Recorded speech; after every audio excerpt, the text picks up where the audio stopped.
The journalist and the filmmaker should be anthropologists, should be historians, or they should engage with people who are properly trained to do these things. And I want to assist the filmmakers and the journalists who are involved, and even the historians, because as far as I'm concerned, when we are looking at this strand of Israelite history, as of today, myself and Daniel Lees, and to some extent, Yirmiyahu Danzig, and members of Omenana Defenders are the go-to people. Referring to any other person, calling them spewers of other narratives, unless referring to them as holders of other narratives, will not be very helpful unless the purpose of the work is entertainment. But if it is to capture history, so that going forward, the people of Israel will have clarity, then talk to me, talk to Daniel Lees, talk to Yehud and Zig, talk to the members of Omenana Defenders and get the facts. I want to lean more, to get more into the story of Eri.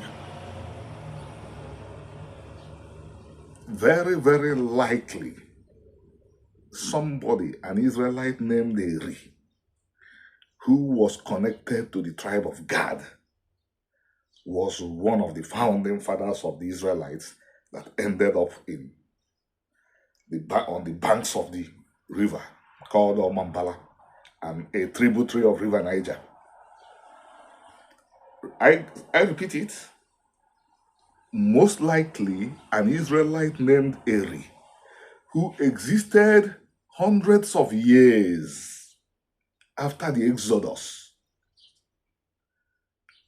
traveled to West Africa alongside multitudes of Israelites, when we don't know exactly. We know that Israelites have always left the land of Egypt. I mean, the land of Israel. We know. If the scribes had not been very, very meticulous and had captured the story of Elimelech,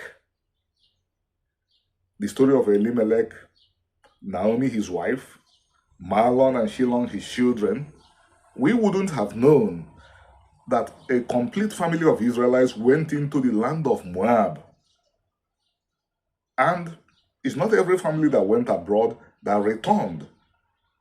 So, we would be making a mistake if we think that the people of Israel only left Israel because Assyria invaded and Babylon invaded. No, people had always left. Jonah was planning to go to North Africa to escape the command of the Lord. So, we don't know exactly when somebody named Eri alongside thousands of other Israelites and ended up in the territory we know as Igbo land. And that area was likely connected to the tribe of Gad.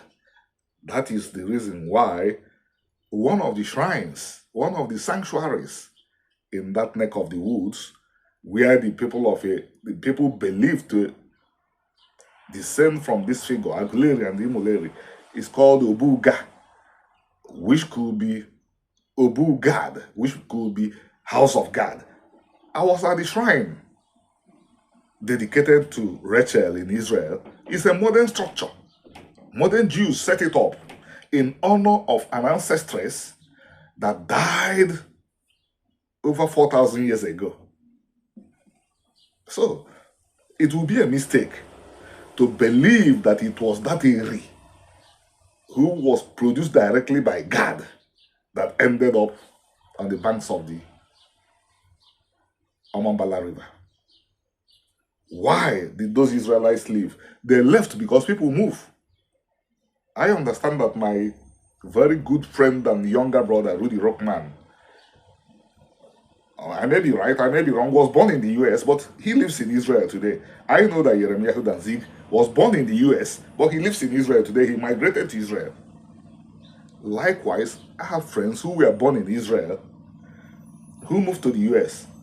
I was born in the Hebrew Republic called Ozobol, composed essentially of descendants of Zebulon. They retained the name of Zebulon. But where am I today? I'm in New York.